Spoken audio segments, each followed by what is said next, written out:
교회사에 등장하는 그 위대한 분 중에 한 분이 성 어거스틴입니다. 그런데 이 성 어거스틴은 젊은 시절에 방탕하게 보냈습니다. 어떻게 방탕하게 보냈냐면 젊은 시절에 그때 이단이었던 마니교에 빠져서 지냈어요. 그것뿐만이 아니라 원래 엄마와 함께 하나님을 잘 섬겼었는데 어머니 신앙을 떠나서 쾌락에 빠졌습니다. 그리고 세속적인 철학을 쫓으며 살았어요. 그러다 보니까 이 어머니 모니카가 자기 아들이 타락에 빠지는 걸 보면서 안타까워서 무려 20년을 아들을 위해서 기도했습니다. 하나님, 저 아들이 회심하게 해주십시오. 20년을 기도했습니다. 그러면서 기도할 뿐만 아니라 그녀는 당시에 그 밀라노의 주교였던 암브로시우스에게 찾아가서 도움을 구합니다. 그랬더니 그 암브로시우스 주교가 이 모니카에게 이렇게 말합니다. 눈물로 키운 자식은 결코 망하지 않습니다. 라고 그녀를 위로해 주었습니다. 자, 오늘 본문은 성전에 올라가는 노래가 시편에 15편 있습니다. 근데 오늘 126편은 그 중에 7번째 노래입니다. 근데 이 시는 이렇게 덩어리가 2개로 되어 있어요. 1절에서 3절로 되어 있고 그 다음에 4절에서 6절이 한 덩어리입니다. 1절에서 3절은 이스라엘 백성들이 바벨론 포로로 잡혀갔다가 귀환했잖아요. 너무 기쁘고 감격스러워서 그것을 회상하면서 기쁨을 노래하는 것입니다. 그리고 방금 읽은 4절에서 6절은 후반부인데 예루살렘 공동체가 아직 다 온전히 회복되지 않았어요. 그러다 보니까 회복을 간구하게 되는 거예요. 그리고 반드시 그렇게 해주실 거라고 믿고 확신에 차서 노래하는 부분입니다. 자, 그렇다면 오늘 본 제목대로 울며 씨를 뿌리는 사람들에게는 어떤 일이 있었을까요? 첫째로 꿈꾸는 것 같았습니다. 우리 1절 한번 큰 소리로 읽어보겠습니다. 여호와께서 시온의 포로를 돌려보내실 때에 우리는 꿈꾸는 것 같았도다. 아멘. 이스라엘 사람들이 바벨론에 가서 70년을 포로로 살았지 않습니까? 그리고 돌아온 첫 번째 해가 주전 537년이었습니다. 기적적으로 돌아왔죠. 그런데 그때 그 537년에 페르시아 왕이 고레스였어요. 그 고레스가 칙령을 내린 거예요. 그 고레스 칙령이 내려져서 이스라엘 백성들이 이스라엘로 첫 번째 1차 귀환을 합니다. 그때 얼마나 기뻤겠어요. 그러니까 꿈꾸는 것 같았어요. 왜냐하면 70년 전에 이스라엘 사람들이 자기 고향에서 포로로 잡혀서 바벨론으로 끌려갔을 때 너무 고통스러운 일이 많았습니다. 우리도 일제 36년을 겪었기 때문에 어딘가에 속박되고 포로로 산다는 게 쉽지 않다는 걸 너무 잘 알고 있지요. 그렇게 70년을 살면서 이스라엘 사람들은 그 바벨론의 여러 강변에서 울었고 또 시온을 회상하면서 울었었습니다. 그 이야기가 어디에 나와 있냐면 시편 137편에 보면은 그 이야기가 나와 있습니다. 그런데 그 소원하던 시온, 그렇게 울면서 가고 싶었던 시온에 돌아왔어요. 얼마나 기쁘겠어요. 그러니까 입에는 웃음이 차고 또 혀에는 찬양이 차게 된 것이죠. 그것뿐만이 아니었습니다. 그렇게 그들이 70년 만에 본국으로 돌아가자 이방인들도 와, 하나님이 큰 일을 행하셨네 하고 놀라고 감탄하는 거예요. 그런데 이방인들만 감탄하는 게 아니라 본인들도 와, 하나님께서 큰 일을 행해 주셨네 라고 하면서 기쁘다 하고 고백하는 것을 오늘 볼 수 있습니다. 얼마나 기쁜지 꿈이냐 생시냐 싶어서 꿈을 꾸는 것 같았다라고 오늘 성경은 이야기하고 있습니다. 그런데 성경에 보면 이렇게 꿈을 꾸는 것 같은 경험을 한 사람이 또 한 사람이 있습니다. 그 사람이 누구냐면 베드로입니다. 사도행전 12장에 보면 하나님께서 큰 일을 행하신 걸 볼 수 있어요. 그때 당시 왕이 헤롯 왕이었어요. 근데 헤롯 왕이 그 요한의 형제였던 야고보를 죽였어요. 그래서 야고보는 첫 번째 순교자입니다. 그런데 이 헤롯이 보니까 야고보를 죽이고 나니까 사람들이 막 너무 좋아하는 거예요. 유대 사람들이. 아, 그래서 그럼 잡은 김에 베드로도 잡아갖고 죽여야겠다. 이렇게 결심을 하고 헤롯이 베드로를 옥에 가둡니다. 그래서 옥에 가뒀는데 언제 죽이려고 했냐면 6월절이 되면 죽이려고 딱 헤롯이 결정을 내렸어요. 그런데 그 하루 전날이었습니다. 근데 그 사이에 무슨 일이 있었을까요? 베드로가 잡히자 교회 모든 성도들이 기도하기 시작했습니다. 모여서 기도했어요. 그래서 6월절 바로 전날 밤에, 그런데 베드로는 그렇게 믿음이 좋았는지 쇠사슬에 두 손이 묶여가지고 두 발이 묶여가지고도 잠이 든 거예요. 근데 옆에 또 누가 있었냐면 군인이 둘이 또 있고, 또 옥문 밖에 또 군인이 또 2명 있었어요. 혹시 베드로가 도망갈까봐 그렇게 많은 인원들을 배치해 놓았던 것입니다. 그런데 밤중쯤 되어서 주의 천사가 나타났어요. 그리고 광명이 비치더니 그 천사가 나타나서 베드로의 옆구리를 막 치죠. 그러면서 급히 일어나라! 라고 말합니다. 그리고 베드로의 그 쇠사슬을 풀어주십니다. 그리고 뿐만 아니라 이 베드로에게 천사가 띠를 띠고 신발을 신고 겉옷을 입고 나를 따라와라! 라고 말했어요. 그런데 베드로는 얼떨결에 띠도 띠고 신발도 신고 겉옷도 입고 따라가면서도 이게 꿈이냐 이게 생시냐 하고 환상을 보는가 했다라고 성경에 나와 있습니다. 즉 꿈을 꾸는 것 같았다라는 걸 알 수 있습니다. 이 일은 교회의 모든 성도들이 하나님께 기도했더니 하나님께서 큰 일을 행해 주셔서 베드로에게 꿈을 꾸는 것 같은 그런 일이 있게 해 주신 것입니다. 우리가 또 성경에 보면 에스라 6장에 아까 말한 대로 포로로 귀환한 사람들이 있었죠. 그런데 그 사람들이 와서 보니 성전이 다 무너져 버린 거예요. 그래서 다시 성전을 건축합니다. 성전을 건축해서 드디어 완전히 건축해서 봉헌식을 올리게 됐어요. 그래가지고 봉헌식을 올리고 그 다음에 1월 14일에 6월절을 지냅니다. 6월절 지나면 바로 무슨 날이 오냐면 무교절이라고 또 일주일간 또 행사가 있어요. 절기가 있어요. 그렇게 지내는데 무교절을 지키는데 딱딱한 빵에다가 쓴나물을 먹는데 뭐가 얼마나 기쁘겠습니까? 여러분, 뭐 맛있는 걸 먹어야 즐겁지 딱딱한 빵에 쓴나물을 먹는데도 불구하고 이스라엘 백성들이 즐거움으로 지냈다고 성경은 이야기합니다. 그리고 그렇게 하신 분이 누구냐면 하나님께서 그 즐거움을 주셨다라고 에스라 6장에 나와 있었습니다. 사로잡혔다가 돌아온 이스라엘 백성들은 마치 꿈을 꾸는 것 같았습니다. 너무 행복했던 거죠. 사랑하는 저와 사랑하는 모든 성도님들, 여러분도 지금까지 신앙생활을 해오셨잖아요. 아마 오늘 베드로처럼 그리고 오늘 이스라엘의 포로로 돌아온 그 백성들처럼 꿈을 꾸는 것처럼 하나님께서 그런 큰 일을 행해 주신 분도 여기 많이 앉아 계실 줄로 믿습니다. 또 아직은 나는 그런 경험이 없는데 그런 분들도 있을 줄 압니다. 하지만 여러분들 모두에게 하나님께서 큰 일을 행해 주셔서 와 이게 꿈이냐 생시냐 하고 그렇게 감탄할 수 있는 꿈을 꾸는 것 같은 일들이 생기시기를 바랍니다. 자, 두 번째로 별로 안 바라시는 듯합니다. 아니면 너무 다 바라시는 이미 다 경험을 하셨는지. 예. 자, 두 번째로 포로를 돌려보내소서. 우리 4절 읽어보겠습니다. 4절입니다. 여호와여 우리의 포로를 남방 시내들 같이 돌려보내소서. 아멘. 자, 지금 1절에서 3절 보니까 돌아왔잖아요. 포로 귀환했어요. 근데 왜 포로를 또 남방 시내들 같이 돌려보내달라고 하지? 왜 그러지? 하고 생각할 수 있죠. 왜 그럴까요? 자, 여기서 남방은 어디냐면요. 유다의 남쪽 지역이에요. 유다의 남쪽 지역은 여러분 사막입니다. 네게부 지역이라고 해가지고 사막이에요. 여기 이 지역은 1년 내내 삐쩍 말라 있어요. 그러니까 비가 없는 거예요. 얼마나 힘들겠어요. 가끔 비도 와야 되는데 1년 내내 삐쩍 말랐다가 언제 비가 오냐면 겨울이 되면 우기가 형성이 됩니다. 이스라엘은. 그때 되면 폭우가 쏟아져요. 이제는. 폭우가 쏟아지니까 이렇게 와디라가 해가지고 웅덩이처럼 생긴 그런 곳들에 폭우가 쏟아지니까 이게 이제 넘쳐버리는 거죠. 넘쳐버려서 범람해서 큰 물결을 이루는 것을 볼 수 있습니다. 그래서 시인은 무슨 이야기를 하고 있냐면 이 네겝의 시내들이 우기에 물이 확 넘치는 것처럼 그런 기적이 일어난 것처럼 우리의 미래도 회복시켜 주십시오 라고 기도하고 있는 것입니다.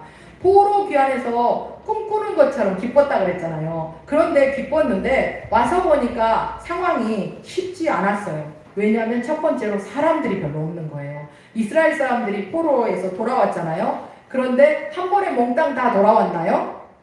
아니에요. 세 차례에 걸쳐서 나눠서 돌아옵니다. 아까 말한 것처럼 주전 537년에 수룹바벨과 함께 1차로 돌아와요. 그리고 나서 바로 또 돌아와야 될 건데 무려 79년이 지난 후에 2차 포로 귀환이 이루어집니다. 79년. 한 살이었던 아기가 79살 할아버지가 될 때쯤 포로 귀환이 다시 이루어지는 거죠. 긴 시간이 걸렸죠. 그때는 에스라와 함께 돌아옵니다.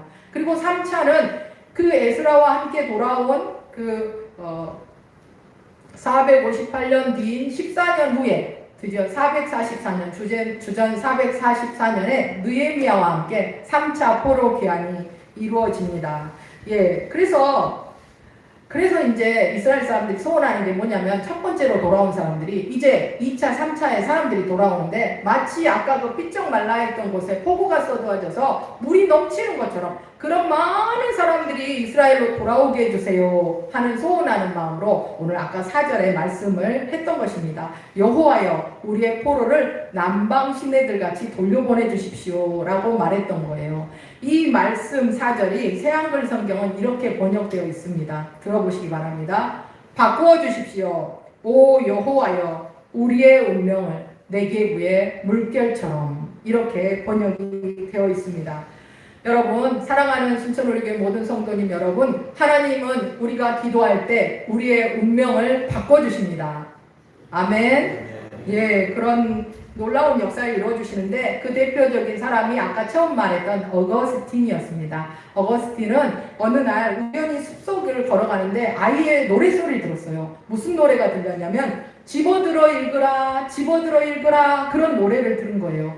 집어들어 읽으라. 그러니까 어거스틴이 성경을 집어들어 읽으라는 말인가 보네 생각하게 됐어요. 그래서 성경을 집어서 들어가지고 폈어요. 그랬는데 그때 나온 구절이 뭐였냐면 로마서 13장 13절에서 14절 말씀이었습니다. 이 말씀은 이렇게 되어 있습니다. 낮에와 같이 단정히 행하고 방탕하거나 술 취하지 말며 음란하거나 호색하지 말며 다투거나 시기하지 말고 오직 주 예수 그리스도로 옷 입고 정욕을 위하여 육신의 일을 도모하지 말라. 아멘. 이 말씀을 읽는데 어거스틴에게 성령님께서 강하게 역사하셨어요. 그래서 엄마가 20년 동안 기도했던 그 기도, 오랜 기도의 응답이 그 순간에 이루어졌습니다. 그리고 이 어거스틴은 그때로부터 하나님께서 운명을 바꿔주셨습니다. 아까까지는 타락하고 그렇게 살았잖아요. 그런데 이제 하나님께서 그의 삶을 바꿔주셔서 어거스틴은 자기의 방탕한 삶을 그때로부터 청산합니다. 그리고 기독교의 역사상 가장 위대한 인물 중에 한 명으로 변화되었습니다. 예, 또 그런 분들이 있죠. 기도했는데 하나님께서 놀랍게 응답해 주시는 거 여러분들도 경험한 경우가 있었을 텐데 예수의 사람 김북경이라는 책이 있습니다. 그 책에 보면은 그 김북경 목사님은 라브리라고 하는 공동체를 운영합니다. 그런데 양양에 한국에도 그 라브리 공동체 지부들이 있었는데 양양에 그 라브리 지부가 있었어요. 그런데 거기가 5년간을 월세로 이렇게 빌려서 거기서 지냈던 거예요. 그런데 이제 10월 달이 되면 거기를 나가야 돼. 그 건물을 나가야 되는 거예요. 그러니 라브리 대표였던 김북경 목사님은 그 건물을 사든가 아니면 이사를 가든가 이래야 됐었어요. 그런데 돈이 없잖아요. 그래서 목사님이 간절히 기도했어요. 기도했는데 간혹 이렇게 목적 헌금이 들어오긴 했는데 그 건물을 살려는 그 돈에는 턱없이 부족한 거예요. 그래서 김북경 목사님이 하나님께 투덜거리기도 했어요. 하나님, 라브리의 체면은 어떻게 되라고 돈을 안 보내주십니까? 하면서 항의하기도 했습니다. 그런데 주인은 또 10월달까지 얼른 비워주라는 거예요. 그렇지 않으면 다른 사람에게 건물 판다고 얼른 해결해 주라고 막 그러는 거예요. 그래서 간절히 어쩔 수 없이 기도하다 보니 너무 놀라운 것은 그 날짜가 다가왔을 때 하나님께서 누군가에 통해서 그 건물을 몽땅 사주신 거예요. 그래서 그 건물을 비워줘야 될 그런 위험들이 다 없어진 것입니다. 할렐루야. 우리가 기도할 때 하나님께서는 우리의 삶에 담비 같은 은혜를 주십니다. 아멘. 저와 사랑하는 모든 성도님들도 아까 말한 어거스틴의 어머니 모니카처럼 그리고 김북경 목사님처럼 기도해서 우리의 운명이 바뀌고 우리 삶의 담비 같은 은혜를 경험하게 되시기를 바랍니다. 마지막으로 세 번째, 울며 씨를 뿌리러 나가는 자는 반드시 기쁨으로 돌아옵니다. 우리 5절과 6절 같이 큰 소리로 읽어보겠습니다.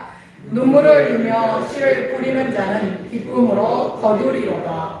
울며 씨를 뿌리러 나가는 자는 반드시 기쁨으로 그 곡식단을 가지고 돌아오리로다. 아멘.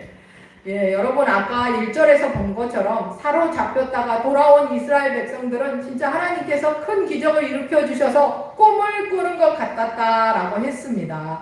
그런데 돌아와 보니 그 꿈과 상관없이 내 앞에 놓인 현실은 상황은 너무나 척박했습니다. 성전 없죠. 또 성벽도 다 무너져서 언제 또 이렇게 침입이 들어올지 모르는 그런 어려운 상황 아래 놓여 있었어요. 그래서 이 돌아온 사람들은 울면서 씨를 뿌리듯 그렇게 살 수밖에 없었습니다.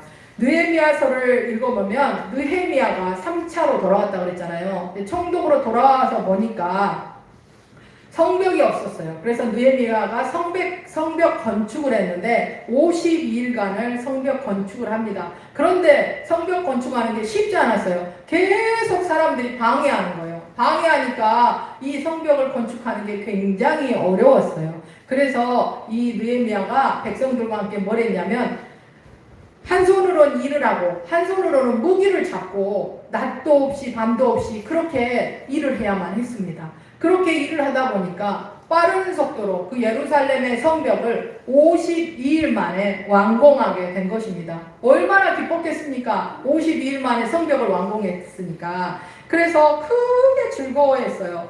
누가 즐거워했냐면 제사 드리면서 즐거워하고 또 하나님이 그들에게 즐거움을 주셨어요. 그리고 어린아이와 또 부녀들이 즐거워했어요. 또 온 예루살렘이 즐거워했습니다. 왜 이렇게 될 수 있었을까요? 이런 즐거움이 어떻게 올 수 있었을까요? 눈물을 흘리고 울면서 씨를 뿌리러 나가는 자 같은 이들의 그 씨 뿌리는 그 수고, 그 공사하는 수고가 이런 큰 기쁨이 되게 해 주셨는 줄 믿습니다. 그 은혜를 믿으시기 바랍니다. 우리 교회에 선교사님들, 목사님이 지금 이제 주보에 올려놓은 거 9군데 우리가 후원하고 있죠. 그 중에 허양순 선교사님이 계십니다. 허양순 선교사님은 영국 웨일즈에서 선교하십니다. 그런데 작년에 비자 문제 때문에 다시 우리나라에 돌아오셨어요. 근데 얼마 후에 7월 2일이 되면 그 비자 문제가 해결이 돼서 다시 영국의 웨일즈로 돌아가시게 될 겁니다.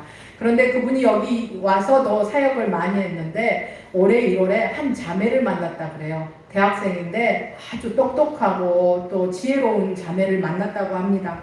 그런데 너무 안타까운 건 이 자매는 이미 10년 동안 하나님을 떠나서 살았어요. 교회를 안 다니고 하나님을 믿지 않고 산 거죠. 그런데 이 자매에게 고통이 있었는데 정신적인 고통이 심했습니다.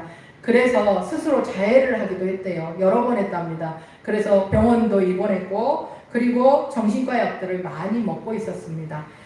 그런 자매를 처음 만났을 때 이 허양순 선교사님이 이렇게 물어봤다고 합니다. 만약 예수님께서 지금 자매에게 내가 너를 위해 무엇을 하여 주기를 원하니? 라고 물어보신다면 무엇이라고 대답하고 싶으세요? 라고 물어봤대요. 그랬더니 그 자매가 눈물을 글썽글썽 하면서 살고 싶어요 라고 대답하더래요. 예, 그래서 이제 이 선교사님이 매주일 이 자매를 데리고 교회를 다닌 거예요. 이 자매를 데리고. 그리고 매일 큐티를 같이 했다고 합니다. 큐티를 하고 이 자매가 점점 은혜를 받기 시작하니까 서로 말씀을 나누고 은혜 받은 걸 나누기 시작했대요. 그런데 이제 이 자매는 그렇게 점점 좋아지는데 문제가 있었어요. 뭐냐면 이 자매의 가정에 부모님이 다툼이 잦았대요. 자주 싸우니까 이 자매가 그것 때문에 굉장히 어려웠었다고 합니다. 그래서 이 선교사님이 그 자매에게 그렇지만 가정에서 부모님들과 함께 어떻게 가정 예배를 드려야 되는지를 가르쳐 줬다 그래요. 그래가지고 이 자매가 매일매일 그 부모님들과 함께 가정 예배를 드렸다고 하네요. 그리고 성경을 꾸준히 읽고 찬송하고 지금도 하루에 4장씩 성경을 읽고 찬송하고 있다고 합니다.